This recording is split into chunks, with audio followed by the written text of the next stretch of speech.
बुलेटिनची सुरुवात करूयात आजच्या दिवसभरातल्या सगळ्यात मोठ्या आणि महत्त्वाच्या बातमीनं। बातमी आहे पंतप्रधान नरेंद्र मोदींच्या मुंबई दौऱ्याची। पंतप्रधान नरेंद्र मोदी आज मुंबईच्या दौऱ्यावरती आहेत। आरबीआय ॲट 90 या कार्यक्रमांचं उद्घाटन मोदींच्या हस्ते होणार आहे। सकाळी 11 वाजता हा कार्यक्रम सुरू होणार आहे। या दरम्यान ते भाजपाच्या काही नेत्यांशी चर्चा करतात का हे पाहावं लागणार आहे।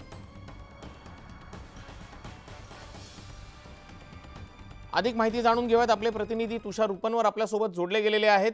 तुषार, खूप महत्त्वाचा पंतप्रधान नरेंद्र मोदींचा हा मुंबई दौरा असणार आहे। आरबीआयच्या कार्यक्रमात ते संबोधन करतील, मात्र भाजपाच्या नेत्यांशी अनौपचारिक औपचारिक काही चर्चा होणार आहे का? तुषार, आपण जर पाहिलं असेल तर पंतप्रधान नरेंद्र मोदींचा लोकसभा निवडणुकीच्या पार्श्वभूमीवरती मुंबईचा दौरा हा रिझर्व्ह बँकेच्या कार्यक्रमासाठी जरी असला तरी या कार्यक्रमासाठी मुख्यमंत्री एकनाथ शिंदे यांच्यासह दोन्ही उपमुख्यमंत्री हजर राहणार आहेत।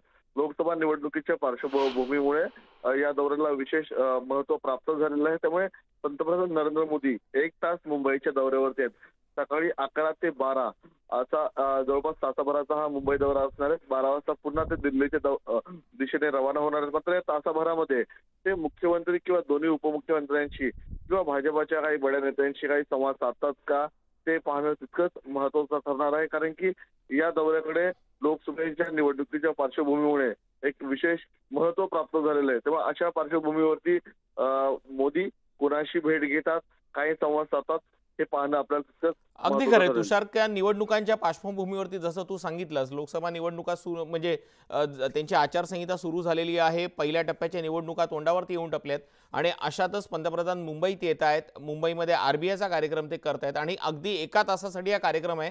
त्यामुळे या दौऱ्याला निश्चितच महत्त्व आहे। धन्यवाद तुषार, तुम्ही दिलेल्या या माहितीसाठी।